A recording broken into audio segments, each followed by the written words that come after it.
Hi, listeners, and welcome to the Nerds of Business podcast. My name is Darren Moffat. I'm a director of WebBuzz, the growth marketing agency, and I'm your host. It's great to have you with us for another one of our special UNCUT episodes.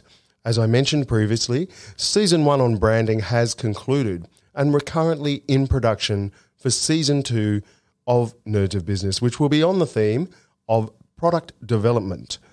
To tide us over for a few weeks until Season 2 begins, we'll be airing a mix of uncut interviews and amazing bonus content from Season 1 that no one has heard yet. Today's uncut session provides a unique insight into the mindset of top entrepreneurs. Now, let me explain what I mean. Throughout the branding series, I interviewed 7 or 8 top entrepreneurs from companies worth a combined $2.5 billion. So I was very fortunate to speak to some seriously impressive people who know what it takes to build a successful business. These are the voices you've been hearing over the last 9 episodes or so, and regular listeners will know that together with our 2 marketing experts, these entrepreneurs helped us solve the branding challenges that all entrepreneurs must overcome, one problem at a time. But what you haven't heard yet are their answers to a special secret question I put to each entrepreneur guest. At the end of the interview recordings, I asked them a deceptively simple question: what habit or mental process do they use to channel their creativity? Now, while the answers I got were all different, there are some fascinating common threads that I think provide a rare insight into how top entrepreneurs really think. If you're interested in learning how to improve your own mindset from some of the best in the business, then stick around for part 1 of this mindset special. We'll return in 2 weeks with part 2, but right now, I hope you enjoy this special episode of Nerds of Business Uncut.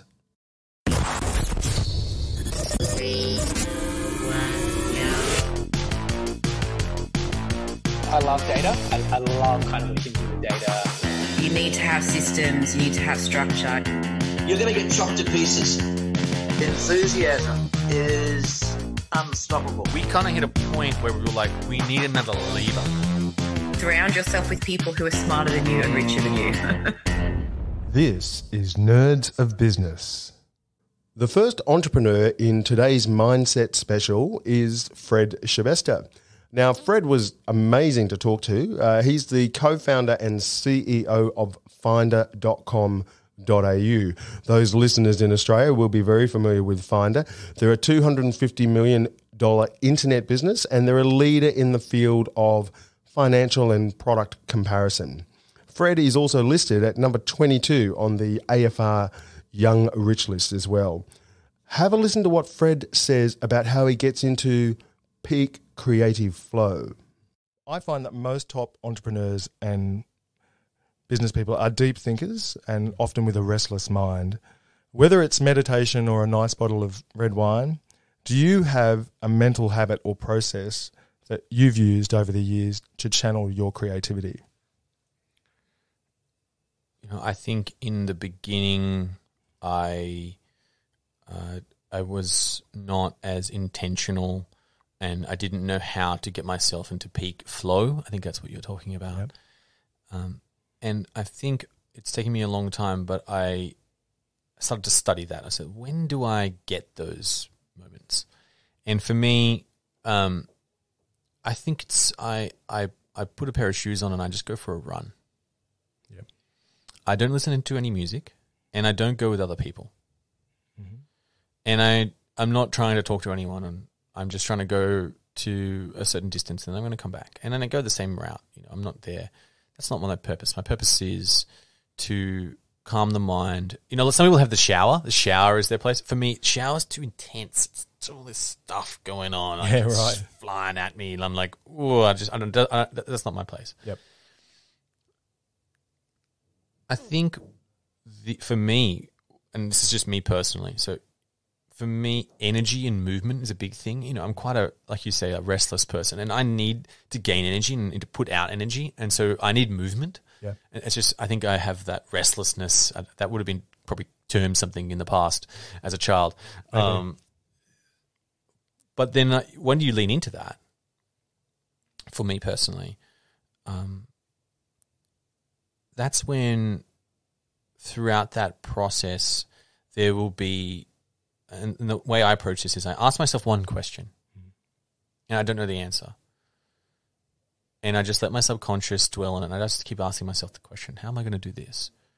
What is going to lead to this? What is going to lead to this? What is going to lead to this? And I just let my subconscious mind process that. And I just focus on getting from A to B. And I'm not like a marathon runner, or I'm not the greatest runner. Yep. I'm probably the bumbliest runner. But I get there and I'm focused on that. And I let my subconscious tick over. And from the run, I think when you get your ideas, I try and just nail one or two because you get so many. Yeah. And I just take one or two. I said, these are the one or two things I hope they get from this. And I write them down afterwards and I sit with them. And then, this is the important part, I think, is I just let them simmer. Because, normally you get an idea, and the worst thing, entrepreneurs tend to do this, you come in, you burst into this company, this is what we need to do, oh my God, I don't know why you're doing this. Then you've got everyone context switching, everyone's focused on something else you've told them yesterday or an hour ago, and now you're like telling them something new. That's not great. No. So the next thing I had to master was timing. And when do you deliver that? And I think if you can create the spaces of like strategy sessions, people presenting, meetings, review sessions, those are the times when you can start to seed in your ideas. And this is, so if you're, I love being in a small company because I can just bring that idea in and suddenly we can pivot, right, and change. Yep. And so I day-to-day I work in Finder Ventures, which is a separate company, and we build, the app, and we built a cryptocurrency brokerage, and we invested in startups, But I think there's the other side, but Finder's a much bigger Queen Mary. We want to change. It's a big move to change the whole ship, right? So you've got to find the spaces and moments to deliver those ideas which you've sat with, thought about, got the data, asked a customer, you've socialized, you've tested, and then after all those iterations, you then can bring that idea, and there'll be the moment will come. It's okay. It will come. There'll be a moment, and I have a little black book, and I write my ideas down. They repeat on themselves. I think people get worried, I'm going to forget my idea. And if you write it down, that idea, you don't have any ideas in the first place. I believe the universe already has all the ideas out there, and you just latch onto them as a person. But if you write it down, then idea and the timing will come up, where it's like, what should we do to go and affect this? And you've thought about this on your moment in time, and that's the time when you need to be the entrepreneur and the leader. Yeah, right. Wow, that is a great answer. And again, it goes back, one comment I would make is that I studied English literature at university, and there's a real thing amongst writers. You write your first draft, you stick it in the bottom drawer for 3 months, and you forget about it, and then you come back and you read it with fresh eyes, and you'll see all the flaws that you didn't see initially. So what I took from that, there's so many great takeouts. One is don't disrupt the people, but two, I would imagine it gives you that time to come back and look at it with fresh eyes and assess, is this genuinely a good idea, or was I a little bit off base that day? Would that be right? It's very fair. Yeah. Let it simmer, let it sit, test it. Yep. Cook it, and then find the right time. Yep. Fantastic. Our next entrepreneur is Victoria Costa. Victoria is the founder and CEO of Credit Fix Solutions. Now, they're a leader in credit repair in Australia. She was a top 6 finalist in the 2019 Telstra Business Awards, and she's built a wonderful business with both B2B and B2C divisions, all from the ground up. She's also a published author and has just released a book called From Zero to CEO, which charts her journey and the lessons she's learned along the way. It's really a fabulous read, so be sure to check that out. Here's Victoria with quite a different approach to creative mindset. Okay, Victoria, so we're coming up to another famous segment here called Nerd Superpower. So this is where we go to our guest and say, look, as a business person, as an entrepreneur, what is your superpower? What's that one key sort of skill or attribute that you think gives you an advantage in everything that you do? I'm a control freak, maybe, and I have super OCD.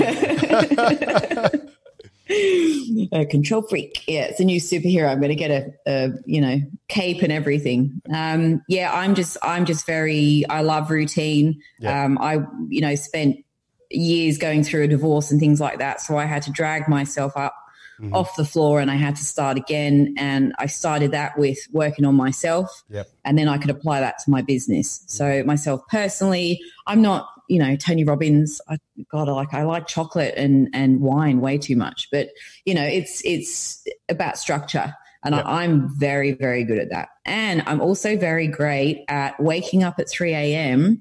randomly once every couple of months with a really great idea. Oh. I don't know why that happens. Okay. And it's always at 3 a.m. in the morning? Isn't it? Yeah. I don't. Does it happen to you? I tend to get them.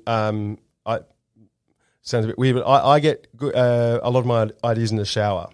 Yeah. Right. See, everyone's different, right?